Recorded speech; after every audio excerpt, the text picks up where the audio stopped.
I think Bitcoin has a marketing problem. We are going to everyone and trying to explain them this whole story. It's not convincing enough people to consider it. It needs its iPhone moment. Every government would want to regulate the flow of money and control their own economies. I know the system today has problems, but it's a power struggle. I think there is a lot of gap between what the vision is and what you know of the ground reality. You're not very different from news reporters who sit in studios in Delhi in air conditioning and talk about what's happening in Bihar. First, I want to know, what do you think the value proposition of Bitcoin is? Like, what is the point of it? I mean, after reading a lot of things, like value proposition, all of the philosophy behind having a decentralized means of payments and exchange, that I think makes a lot of sense. Why? Because banks are like, empirically, if you look at history, banks have always been assholes. Like, they've manipulated markets, they've scammed.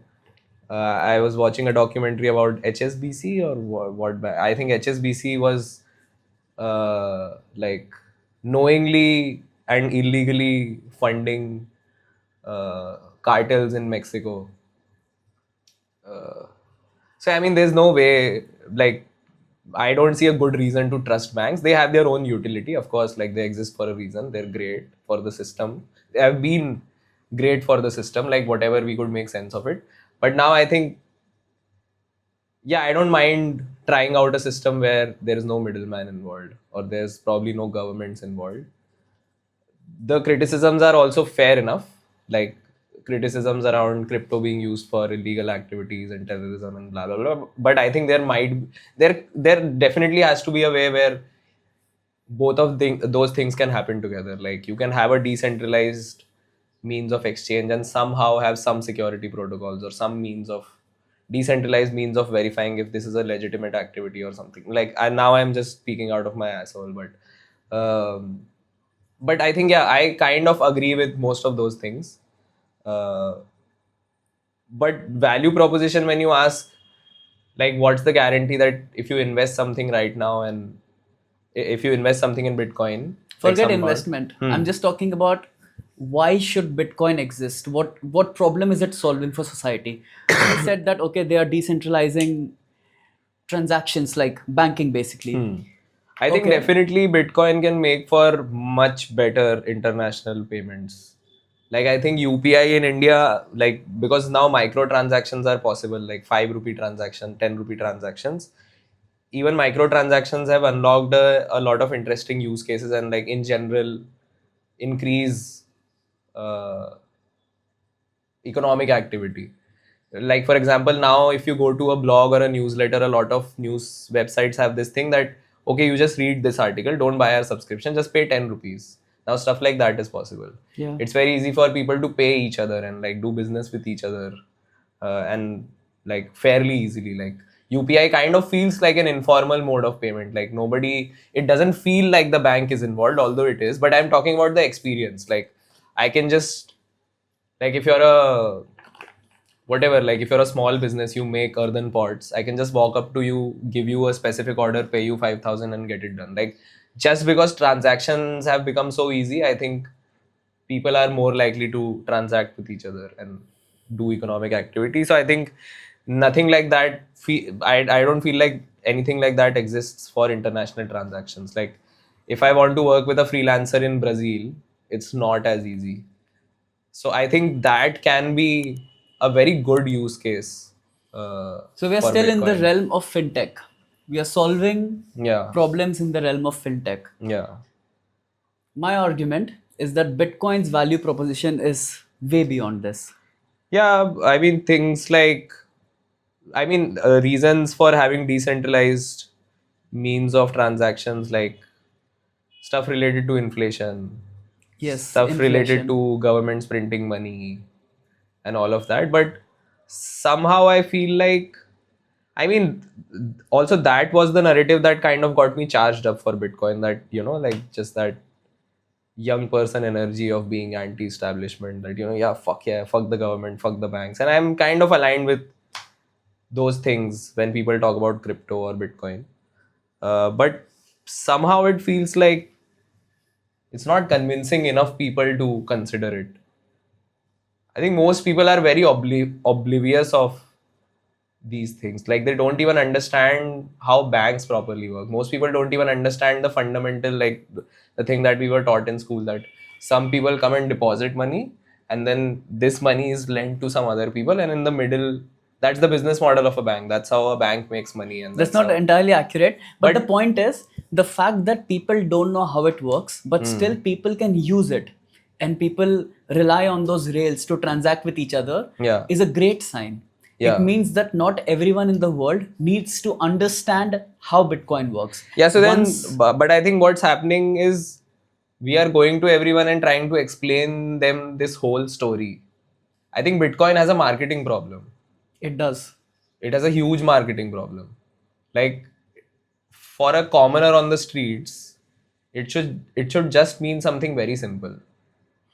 The technology to make it mean something simple is already there. Have you heard of the Lightning Network? Yeah, It works like UPI.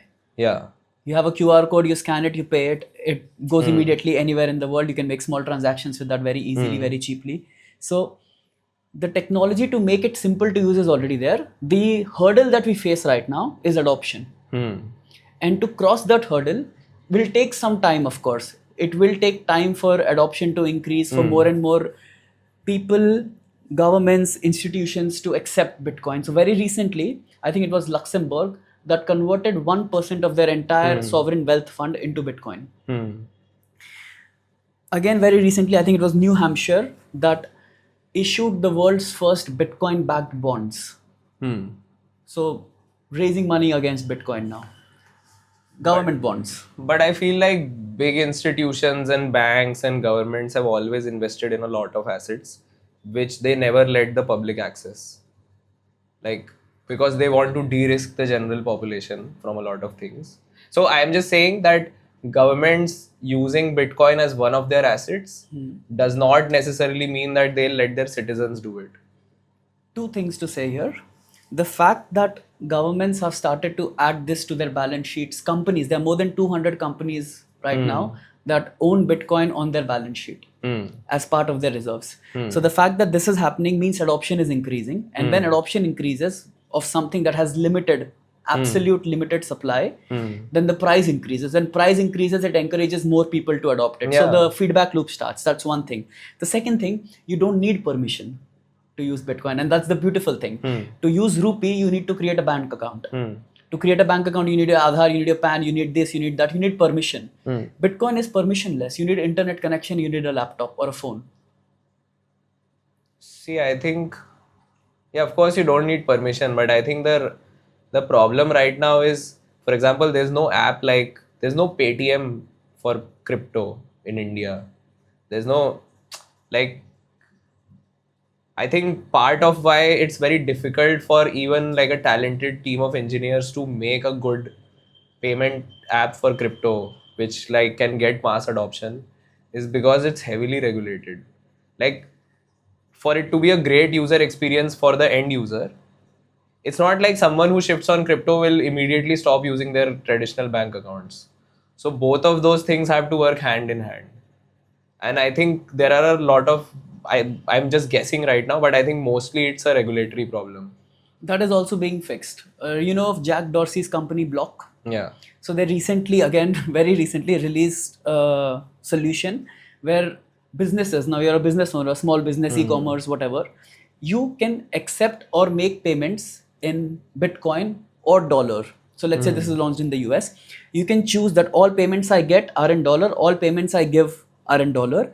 But the other person who's coming to your shop, that person has Bitcoin. And that person is paying you with Bitcoin. And the system will automatically convert that into dollars for you. So you're not losing out on any amount. That person who's on a Bitcoin standard is not losing out on anything. But the rails have become smooth. And at the end of the year, if you choose to accept, let's say, payments in Bitcoin and you have a capital gains when you spend it, all the taxation, all the math. So that is a real headache right now. Someone who's following the legal process will have to go through a lot of taxation calculation on every like 1% TDS, 30% capital gains tax, all of that. That is being done on the back end. At the end of the year, they just get a report that they can add on to their tax filing and it's done. It's sorted. So these solutions are already come into place. That's just one I've quoted. There are multiple such solutions existing. and there is a country El Salvador that Yeah. does it on a national scale. So they have Who's their their president? Bukele, Naib Naib Bukele. Bukele. So their citizens have the option always of transacting in the dollar or in Bitcoin. So the rails are there. I think we are early still. So we are not yet Yeah. seen that kind of adoption. It's like Yeah. 1990s internet. Yeah. You can still go and do something. There are Yeah. options, but very few people are actually using it.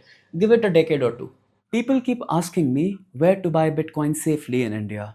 I use GetBit for all my Bitcoin purchases. It's the one I recommend to friends and family. GetBit is India's first Bitcoin only exchange. So you know they're aligned with the vision of Satoshi. You can use my code DVJBTC for 30% off on platform fees for the first 3 months. So just go to getbit.com or install their mobile app or just click the link in the description and enter DVJBTC in the referral page for 30% off on platform fees. I mean, again, like I don't disagree with why crypto should exist or if it has any value at all. I just think it's for some reason like it's not taking off in the sense that there are legitimate use cases. We have a lot of like imagined use cases and like the technology to be able to do those things, but I'm talking in terms of adoption. Like for example, the crypto hype cycle, even like in startups and SF and everywhere in the world, started much before the AI hype cycle. Correct. For some reason, and I think even AI progress had been going on for a while, but there was no magic moment. But suddenly like OpenAI came and they figured out chat GPT and chat interfaces and the whole thing went bonkers. I think we are still to reach that moment in crypto. I agree. Like as a normal noob person, I am not, again, it has a marketing problem. I'm not excited by the vision, or it's not fascinating to me. It does not feel like magic. Every time I try to understand crypto, it begins with like, okay, now this syllabus I have to cover and then I will get to that end, that insight that, okay, wow, this is fascinating and this is amazing. In case of AI, it was very simple. That fuck, it was never possible to just write something and get an image made, or like something to write, a machine to write a poem on its own. So I'm thinking, that's what I'm saying, like some use case of crypto or a blockchain or something that just feels like magic. It needs its iPhone moment or some moment. Like I think most people, even in the general public, so I've marketed for a few crypto companies. So CoinDCX was one of them. Oh, So when we were figuring out a marketing campaign for them, so that's when I also like read a lot about crypto in detail. Now I've forgotten most of it, but this was 3 years ago, I think. So even at that time, almost everyone in the market, everywhere in the world, they were trying to get people into crypto by promising them like high returns and making aspirational ads that, once you buy crypto, you will become a billionaire, which I felt like was very short sighted. Even then, I felt like this is very short sighted. This messaging cannot last.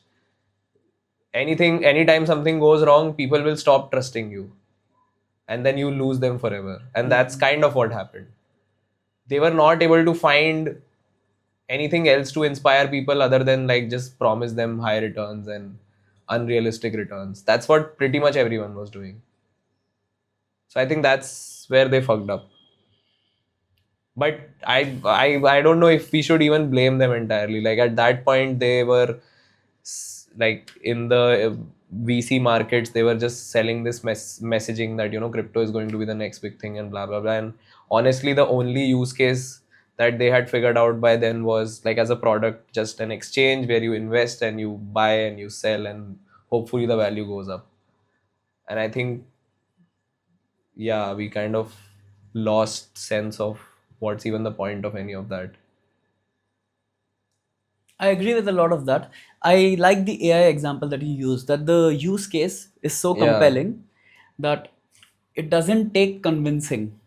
yeah, It is helpful to people, so people use it. yeah, So AI has really run up. yeah.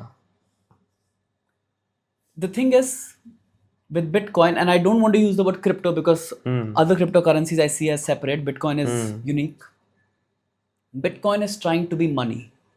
And if you look at the history of money, the journey of the different kinds of money we've had, it starts off with being a store of value, and only then it later progresses to being a medium of exchange or a unit of account. Currently, when you look at Bitcoin as an investment, it is a store of value. It's some place you park extra money, hoping that it'll grow in the future. Yeah. And that it is already doing fairly well. Over the last 5 years, 60-80% something CAGR. But then that is entirely just dependent on the demand increasing, right? Correct. Because Bitcoins are fixed in number, so the more the number of people who want to get into it, the more the value will increase. And That is partially correct.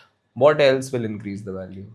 The fact that money supply in fiat, in rupees, in dollars, in euros, in all other currencies is being increased. So when you look at the stock market, for instance, you can look at this. You can take the Nifty 50 and you take M3 money supply in India. Yeah. So the total amount of money basically Yeah. that banks and other entities have created. You map out the M3 money supply and you map out Nifty 50 and it correlates incredibly well. So when people think that they put their money in Nifty 50 and that it's actually increasing in value, it's not really increasing in value. Yeah. It's only keeping up with increase in money supply. So even for something like Bitcoin or some other investment asset like real estate I mean, or gold, it's also increasing in value, but some of it is because of the increase in money supply. the percentage is almost the same. The annual CAGR, it's 13.5% increase in money supply this century, like I started from 2000, and it's close to 13-14% for the Nifty 50. So it can be completely accounted for with just increases in money supply. Now that increase itself is sufficient to give you a purchasing power boost because technology makes things cheaper over time. So by just having your proportion of the economy's purchasing power constant, that your wealth is increasing at the same rate as it is being diluted away, so you're constant. By just staying constant, you get slightly more purchasing power because of technology, because of progress. But if you had money with everyone, and this is the value proposition of Bitcoin, if everyone naturally held a kind of money that could not be inflated, then everyone would automatically benefit from technology. Today, what is happening? Most poor people, most lower middle class poor people, they hold their money in the bank account. Right? The only asset they tend to have is a house that they live in. Right? So whatever money that they have, their savings, that is losing value year on year.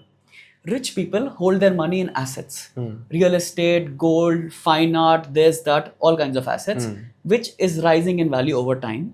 So what money printing does is it transfers purchasing power from those who hold cash to those who hold assets, from the poor to the rich. If you look at inequality charts over the years, there's some amazing data available for the US. 1971 was when the US went off the gold standard. And you can see data from the 1900s up to 1971 and so then all beyond. of that is fine, but still, like, the value, the only hope is that the more and more people adopt Bitcoin, the more its value will increase, right? That's the only way its value will increase. Fair enough. So then that's like, I'm just being the devil's advocate. Yeah. That's kind of like saying,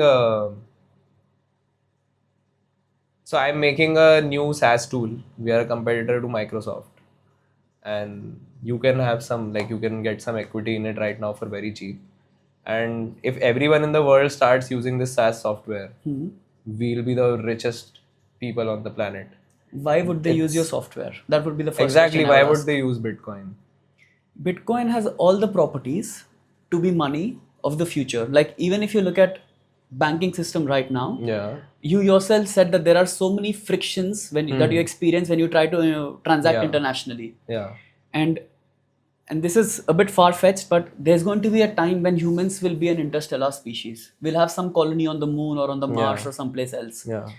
Do you think money today, the dollar, the rupee, or some other currency, is fit to be used as money in that future? And that will that money even survive? Because it is currently being inflated away. It feels like not a lot, like 13.5%. But it's always, that's always been the case, right? Money has not always been in the power of people. Gold was money for the longest time. That couldn't be inflated away. There was only a limited increase in the supply of gold Yeah. every year, 1 to 2%. Yeah. So when you lived in a world where gold was money, it could last as money for really long. Whenever kingdoms or governments have tried to replace hard money Yeah. with easy money, with something like the rupee or the dollar, it doesn't last for very long because it is an unsustainable system. It is designed to be inflated away, and eventually it reaches the point where it is worthless. And that has happened with many countries. It's happened with Venezuela, it happened with Egypt, with Zimbabwe. There's many examples out there.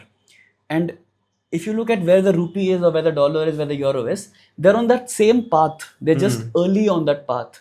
So it's not even a question of why will people leave the dollar and go to Bitcoin. It's a path of the dollar is going to end. That's the reality. The dollar is hyperinflating away. There will come a I time. think if the game is rigged, it's rigged beautifully. So I don't think it's going to be that easy for that transition to happen. Let's forget about where do people transition into. What we need to first agree on is that these currencies are on a path to hyperinflation. Yeah. These currencies, what's going to happen with these currencies is what's happened with Venezuela, with Zimbabwe, right? Once that happens, people will need something to transact. Now, currently, when something like that happens with Venezuela or Zimbabwe, they adopt the US dollar. So you have a dollarization of many such economies that have hyperinflated away. Yeah. But when that happens with the US dollar, they will have to go to something else. What is fit to be money in a world that transacts internationally, that is shrinking as technology is getting better, that needs to transact instantly, cheaply, verifiably, because gold is not good enough. Gold is a piece of rock. It was not good enough for the 7th century China. How is it going to be good enough for 21st century or 22nd century, whenever that transition happens? See, I think now this also sometimes it sounds like every once in a while you'll see some article on a news website or some post on Instagram where they're talking about some science breakthrough, and it's like a cancer breakthrough that we figured out that whatever. I'm just saying it randomly. I've but- read such articles. Yeah, but like lithium in your phone battery will cure cancer very soon or whatever. But so probably scientists have figured out something, but in reality it will take they've just found a hint Yeah. in the right direction. It might take 10, 20, 30 years to even get to the final thing. Yeah. So I think people have a tendency to declare very early that this is the winner. It also happens in cricket. 10 people are like the next Sachin Tendulkar. But so I think that way also it feels premature to me that so either you say that okay, Bitcoin is here and it's a revolution and bang on, it's happening. Or you're like, okay, crypto and blockchains and whatever, I think these things are very interesting and definitely we are going to move in this direction. But what is going to be its final form, we don't know. I think those are two very different things. So now that's what I'm saying, that I'm not entirely sure that it's going to be Bitcoin. That is an okay stance to have. It's the contender in place, very high. But again, depends on how long this adoption cycle takes. And in general, Bitcoin has very bad marketing. First, that marketing problem needs to be solved. We'll talk about marketing later. Yeah. But when you compare Bitcoin with other cryptocurrencies, right? All other cryptocurrencies, at least the ones that you must have heard of, like Ethereum, Solana, Dogecoin, They seem to Pepecoin. have more actual use cases right now compared to Bitcoin. Ethereum seems to have actual use cases. Precisely. All other cryptocurrencies, I put them into 3 brackets. There's Bitcoin, there's the useful fintech kind of ones, and then there's meme coins, which is to gamble on. So your Pepecoin, your Dogecoin, these are meme coins, right? Then you have your Ethereums, your Solanas, which have some use, and they are like tech companies. They're not trying to be money. That's the thing. Yeah. They're not trying to be money, and they're not designed to be money. Whenever you have money, and you've noticed this, we have noticed this over history, whatever becomes money, ideally, it should have no other use. It should be otherwise useless. Yeah. Because if there is some other use, there is a competing pricing mechanism on it. Yeah. So you want something that is not being used for anything else, but has certain good properties, and I can list those properties out if you want, and Bitcoin fulfills that. I still agree with you. It is possible that 10 years from now, some other thing is created that is even more suited to the needs of the future than Bitcoin is. And maybe we transition into that. But right now, looking at the landscape, there is no other cryptocurrency that is even trying to be money. They're all trying to be something else. And when you're trying to be something else, you cannot be money. Those platforms will collapse if the tokens on those platforms are priced as money. Because then it will be too expensive to make any transaction on them. Like sometimes Bitcoin sounds like, this is a great idea if everyone agrees to this idea. Like that's what it sounds like, which I don't know. It sounds a bit flimsy to me. That's not a bad way of putting it, Yeah, actually. and that's what's scary. Like the short film I'm making will be the greatest ever if everyone likes it. It's the same. But there is a lot of evidence. It's 17 years old, right? Bitcoin. 2009 was when it was 8, 9, invented. yeah. 8, it was conceived. Something, 9, it yeah, was yeah. put out there. The first block was mined. In 17 years of its journey, less than 17, it has accomplished so much. It is literally now a part of US's strategic reserve. So US has two main assets in its strategic reserve: gold and Bitcoin. In 17 years, gold is thousands of years old. So if you're following the journey and if you zoom out from your own lifetime, because our lifetimes are what, like 27, 28 years. So we might feel like Bitcoin has been there all the time and it's not achieved anything. But you take a bird's eye view of history. You look at what other assets have managed to do in how much time frame, and you look at what Bitcoin has managed to do in the blink of an eye. It is impressive. Yeah, of course. But see, I think Bitcoin has a chance if the transition is very quick. Like maybe some black swan event where banks are suddenly like done and all banks have collapsed and everyone is just like, fuck, we need something new. So Bitcoin is right there. But I think if it's a very gradual transition, then we don't know. I think anyhow we don't know. Like I don't know how the transition will happen. I think that's what I'm not able to imagine. Which probably, like, it's very difficult to imagine. It will be very random. Right now, it's estimated that less than 1 or less than 2% of the world owns any Bitcoin, of the world's population, has any exposure to Bitcoin. Yeah. Right now, if such a crisis were to occur, I don't think Bitcoin will come out on top. I think it will actually be gold that people will go back to, and that won't work because that didn't work before, and there's many good reasons why. But once adoption increases, and it is increasing right now, people in the US, they're allowed to invest in Bitcoin as part of their pension funds. The increase in exposure to Bitcoin, once pension funds start including Bitcoin in their portfolio, would mean like you have 330 million people in the US that now own Bitcoin. But I think I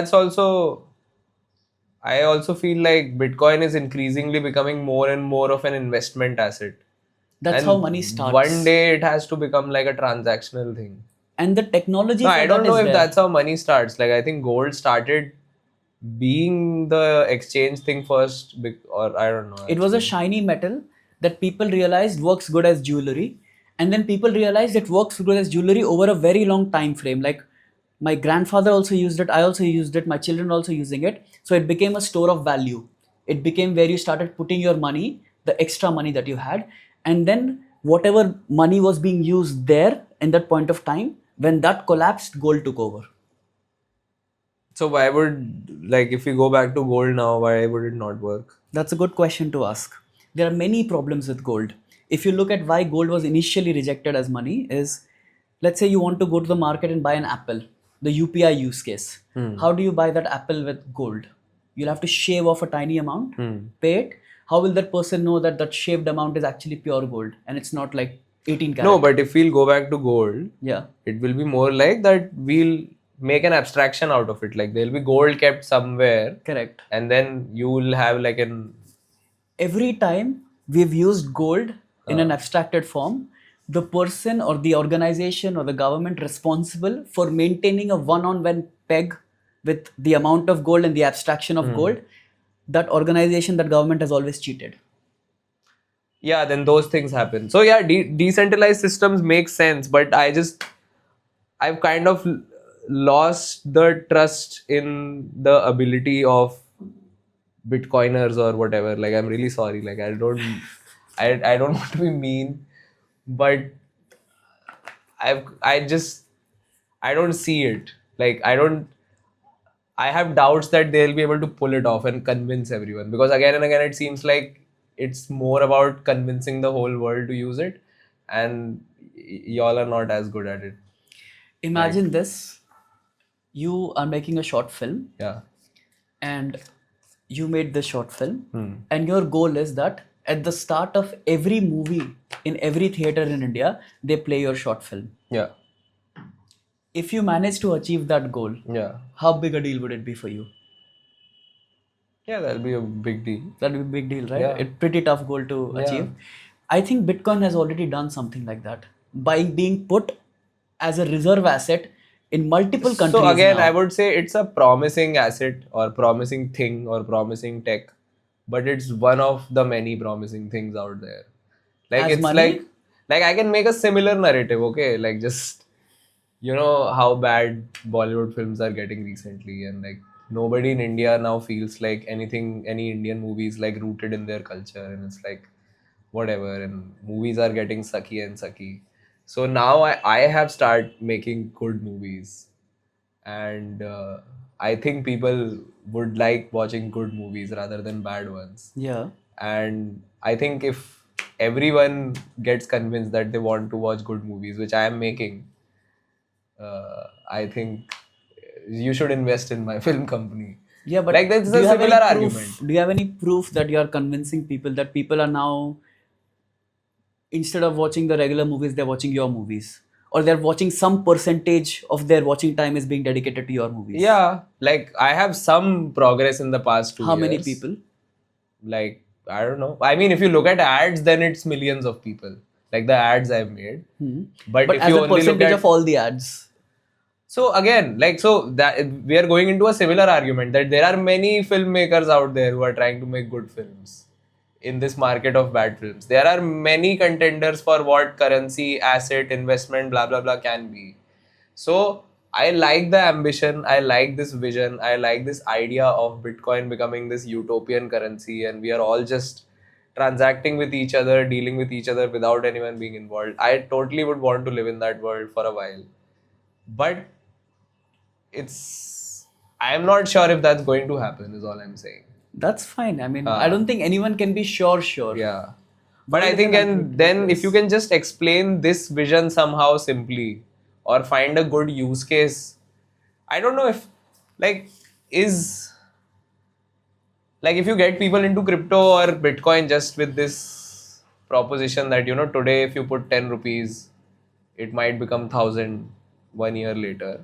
It's enticing, but at the same time, it's not a very comforting use case. Like, pretty much any product I adopt in my life makes my life easy. Only, like, there is not as much space for thrill in most people's life. Like, Bitcoin feels thrilling right now.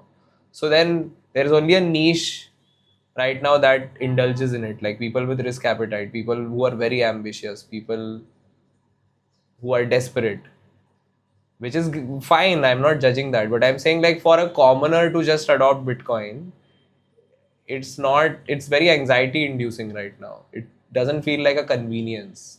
But- Like Paytm to me, actually, like Paytm to my parents for a while felt like, oh, there are scams and something might happen, blah blah blah. But there are enough protections against that.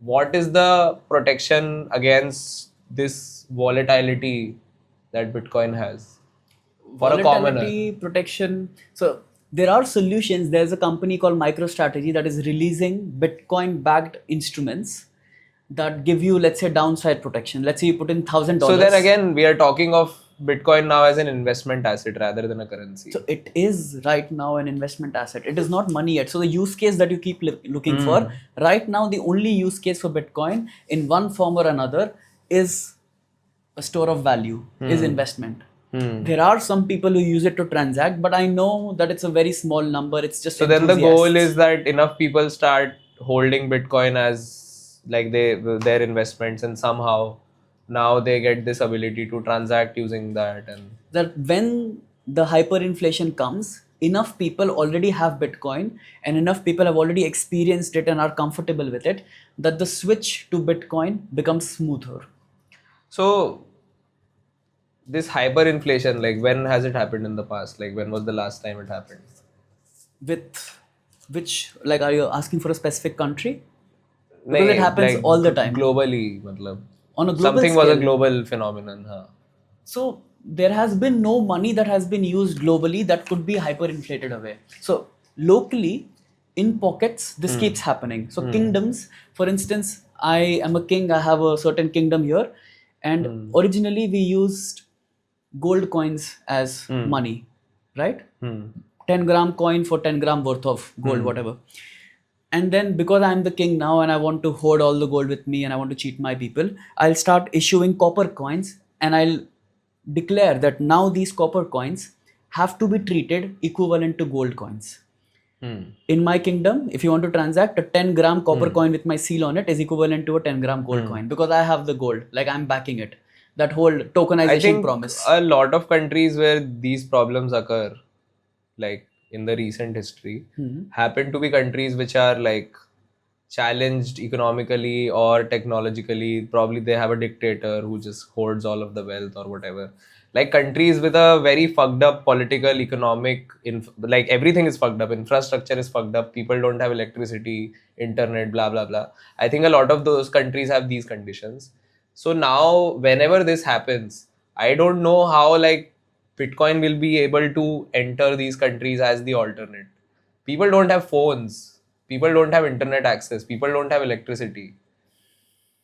I disagree with that. Firstly, I disagree with the initial statement that this kind of really high inflation is only experienced with countries that are very much in like the struggle zone.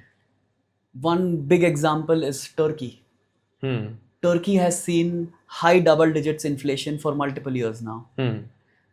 So there's other examples. There's Egypt. Egypt is also not like a completely third But world political corner. instability. It is politically unstable, but which country would you call politically stable today? I think that's a tag that applies to most countries today. No, I mean, to be fair, like India and America are fairly politically stable. In America, Yeah, politically they're stable. I mean, politics and the news are that's a different cycle, but they have a stable president and he got elected fairly and elections will happen again. so I'm there are talking people about who that disagree kind with of, that. they're idiots, but I mean, it's fairly stable. Why are people dying to go to the US otherwise? That's fair enough. But Turkey is a fairly stable country then. But they have And it's a a much dictator, richer na. country than India. We would say India has a dictator. Many would say. He won the elections. Erdogan won the elections. So I mean, I don't know the details, but whatever. But I just feel like, again, that is also a chance event. Like, then, okay, it seems like a lot of these countries have some sort, like a lot of potential for some sort of political uprising. Also, because inflation is happening, people might rise up and blah, blah, blah. But then, whoever the next guy is, what's the chance that that guy would be as progressive as Naib Bukele? you don't, right now, for Bitcoin to be adopted, you need someone like Naib Bukele. I agree. But once it gets to a point, and it might not happen in the next 5 or 10 years, it might take longer than that. But once it gets to a point where, like now, dollar is the default option for such countries, Bitcoin will be the default option. Right now, I'll tell you why people are actually ditching the dollar. Governments are ditching the dollar, central banks are ditching the dollar, they're ditching treasuries. Because when Russia invaded Ukraine in 2022, Europe and US, the West basically, they froze all of Russia's assets that they could control, right? Yeah. When they did that, all countries in the world got spooked because they're like, if the West got upset with Russia and they can freeze Russia's assets, they can freeze our assets too. And then you look at graphs, you look at how much treasuries do central banks around the world hold versus how much gold they hold. And that has reversed. And now central banks, for the first time in 30 something years, they hold more gold than they hold treasuries. Central banks are dumping treasuries. No one today wants to hold an asset that some other government can just press a button and freeze. So people are moving towards gold as the neutral reserve asset that no one can control. In fact, even within gold, they used to leave a lot of their gold with custodians in New York, in London, in Switzerland, and now countries are bringing the gold back as well. You can find data on that too. So they want to hold their gold on shore where they truly control it and not trust that the custodians will give it to them, right? In a world where trust is reducing, that where governments are weaponizing their currencies wherever they have the option to, weaponizing the power wherever they have the option to, it makes perfect sense once Bitcoin has enough adoption to actually move to Bitcoin, because gold can't be used for transactions. Bitcoin can be settled from So as anywhere much to as these anywhere. governments want to protect their own assets in their own countries, every government would want to regulate the flow of money and control their own economies, because Correct. it's not just an economic thing, it's a political thing also. True. So then why would they ever let it run freely? Like it can become a side, like an economy of its own that is parallel or whatever, but it still will remain like heavily regulated, or maybe like even banned in a lot of countries. I will ask you to look towards history to answer that question, because gold is very similar to Bitcoin in that way, that no government controlled it, the supply couldn't be manipulated, there's only a limited amount. No, And why gold though would, I'm assuming, would be controlled by kingdoms or governments or institutions only, no? gold was used as money for the longest time, right? Yeah. Within that time, there were kingdoms that came that used gold as money and continued to use it, like Chandragupta Maurya, right? There were also kingdoms that came that tried to manipulate the money, that tried to enforce that no, you don't use gold as money, you give all the gold to me and you use copper or nickel or some other thing, you know.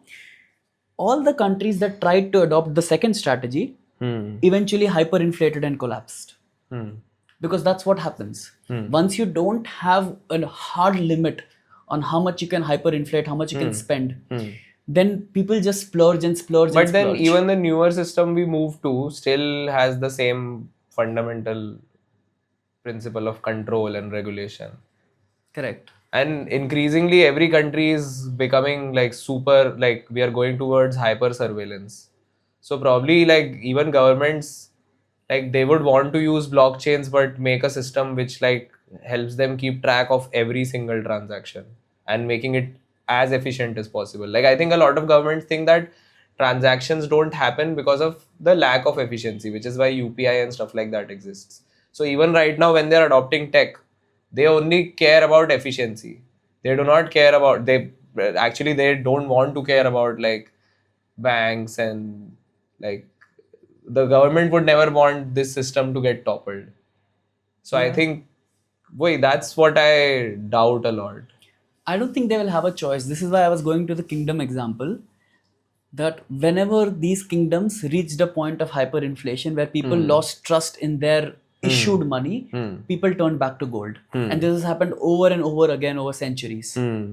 So countries and governments will try to replace their existing money with some other money that they control, or to replace Bitcoin with some money that they control, and there will be maybe isolated periods of time where it'll even work. Like right now we are living in one such isolated period of time since 1971, that we've had currencies floating around in the world that are backed by nothing, but it is isolated. Anything that cannot last forever will end. This cannot last forever. So it will end and it will be replaced by something. So you will have isolated periods where countries will try, but it won't last. And people realized this about gold centuries ago, that even when copper was pushed or nickel was pushed as money, people would hoard their gold and use copper nickel for transactions, like a hot potato problem, that you just take and give and keep all your savings in something that is truly valuable. People will do that with Bitcoin eventually.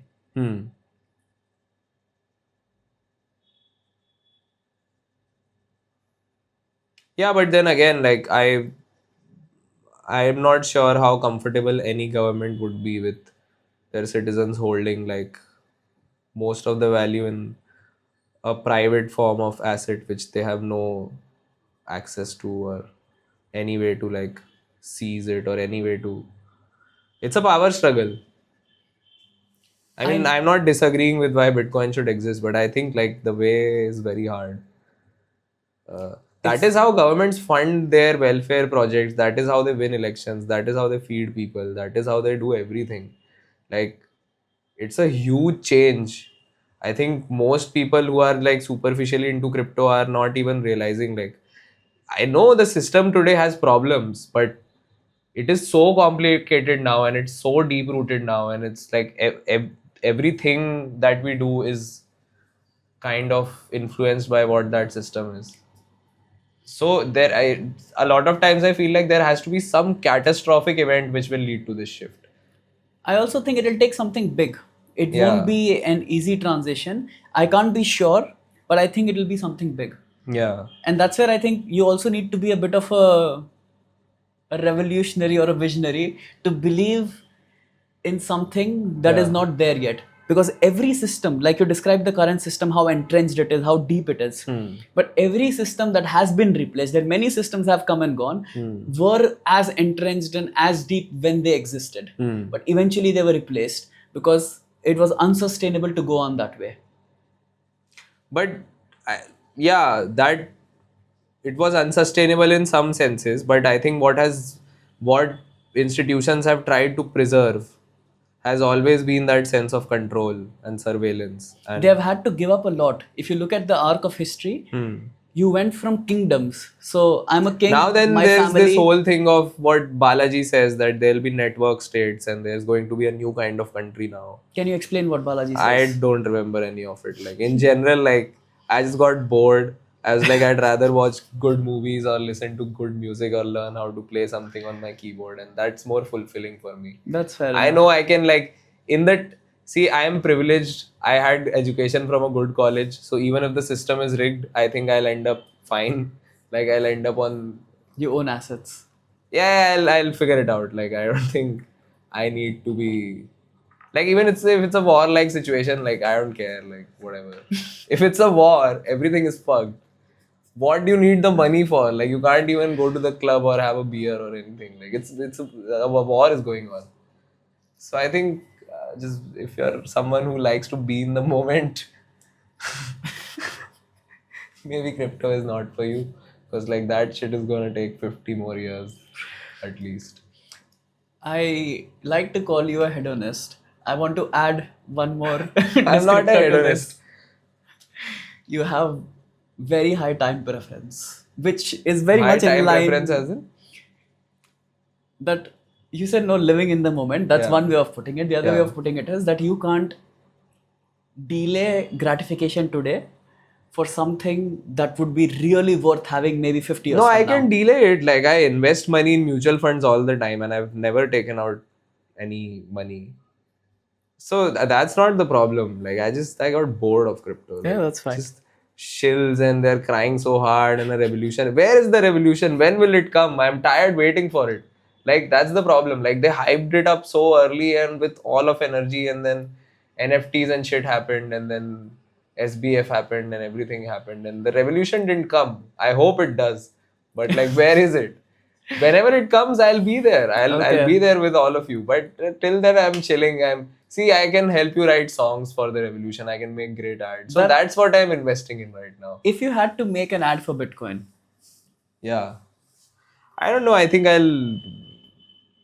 I'd want to rethink it based on this conversation also. But what we did earlier for CoinDCX was everyone in the market was just saying ki you'll become a crorepati, you'll become a millionaire, and like, okay, I invested in crypto and now I own this palace, or now I am in the casino and being this cool guy. But for CoinDCX, what we did was we kind of toned that messaging down. Like we made it more human. We just talked to a lot of people from their actual community. Like CoinDCX had a huge community then on Telegram and everything, and like power users. So we went to everyone's homes and we just talked to them about their dreams. So instead of like people talking about very material dreams, people talked about very emotional things also. Like very like just people started talking about their life goals. So the campaign was more about ki these are dreamers who are on CoinDCX. It was like that. Wasn't very like short term and materialistic. That just get rich quick scheme. basically. Yeah. I also don't promote that aspect of it. I'm like, even as an investment, if you're looking at it, have a very long time horizon. Yeah, but the problem is, again, like as a marketer, also the use case right now is an investment asset. Correct.